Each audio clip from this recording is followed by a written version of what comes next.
Welcome back to Fun with Fountain Pens. Here's a house. Here's a door. Windows 1, 2, 3, 4. Ready to knock? Turn the lock. 10 school.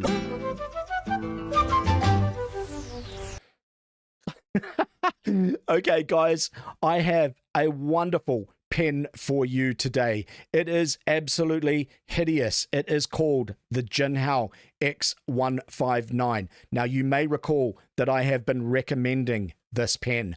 I've been recommending the acrylic version of the X159. This pen, which is a copy of the Montblanc Meisterstück 149. It's a $10 Chinese version, which is inspired by the shape and design of the of Montblanc's flagship pen. Before they started doing this in acrylic, they used to do it in metal, and I bought one. This shows you just how much the speed of development cycles of the Chinese pen manufacturers. This absolutely hideous pen is their first attempt to make a Montblanc-like pen, but it does actually have some advantages and disadvantages. I bought it in this orange because it is hideous. I thought if you're going to have this big, garish pen, have it in the most hideous color that you possibly can, and this is it. I chose the orange. But let me show you about this pen.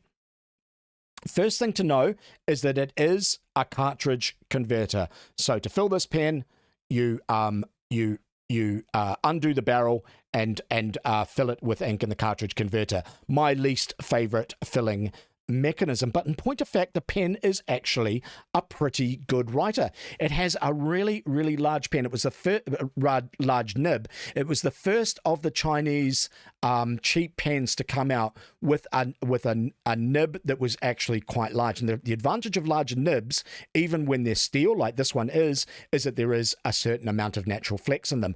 This is about a size 7 or a size 8 nib, and I have it in what Chinese people would call a medium. For European users, it's a little bit under a medium. It's more like a fine. It's like a broad fine, somewhere between a fine and a medium. But in point of fact, it is actually a very smooth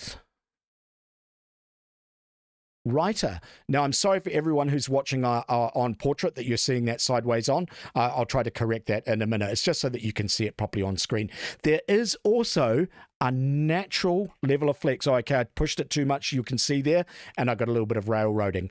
But there is some flex in this nib. Now, a couple of my friends have actually bought this pen, despite the fact that I have recommended against it, saying you should buy the acrylic one better. That the newer model, which is made of acrylic, which weighs a lot less, is a better pen. But in point of fact, the advantage of this metal one is it's almost indestructible. Now, Excalibur, who we often see joining us on the show, he went and bought one of these pens that he uses around London. I think it's because this pen is actually like, it's almost like a dagger. Like you could like a blunt dagger. Like, in point of fact, if you're about to get mugged in London, you probably wouldn't be the worst thing in the world to have this pen in your hand. Another person who bought one of these on my recommendation against it was my mate Matt, he's a vintner, and he has a vineyard down in the Wairarapa. And, for driving around in the tractor, needing to write stuff, so he needs something that is actually, pretty butty and is going to survive. This is the pen for that. This pen is just pretty much indestructible. It's a big, honking, heavy metal pen that, is just absolutely going nowhere. You buy one of these, it costs you about $10, and it is just, if you want a pen that you could throw around, that you can run over in your car or your tractor, or that, you're going to use as for self-defense on the London Tube, this would be the choice of pen for you. Okay, now on to the ink. I do review Jinhao stuff quite regularly. I do like most of their pens, but I've never actually tried their inks. And I thought, no, I'd better give it a go. And I don't think I've reviewed any of them before, so I thought I'd go. I was in the mood for like a blue black, and this is what they call their deep blue, and you can see it written here on the page. Before I did a little bit of a splash test on it, so that you can just kind of get a feel for that color. I really, really like it. It is actually, it is slightly shading. It's not as shading as some of the more sort of prominently well-known shading blue-black inks, for instance, the Irishizuku range, but it is a fantastic everyday writer. The other thing I really noticed using it in one of their pens is it is actually quite a good combination. Now, opinions are split within the fountain pen community about using pen manufacturers' ink in their pens exclusively. Like if you walk into a Montblanc boutique, they will say, oh, no, we don't recommend you use any other inks than Montblanc inks in your pen.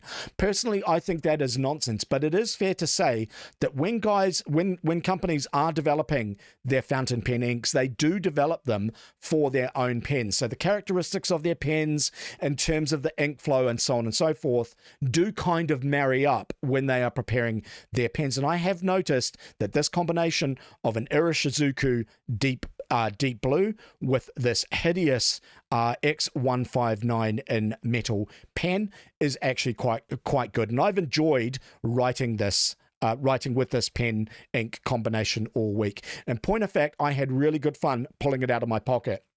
I went to a formal dinner on Tuesday night. It's a formal dinner where every year a group of people, we get together and we have this formal dinner, and it's kind of like jacket and ties type thing. And there are some other fountain pen users there, and often it's like, oh goodness, what pen is Simon going to pull out of his pocket? And I had great fun pulling out a $10 orange Jinhao pen. All right, guys, so that is fun with fountain pens for this week. We have the almost indestructible, ugliest pen in the world, Jinhao X159 in metal, and the accompanying deep blue ink. Hope you enjoyed that. I have got 20 minutes left to go in the episode. Going to play you a few more tunes, come back with one or two articles. You are watching SimonTV.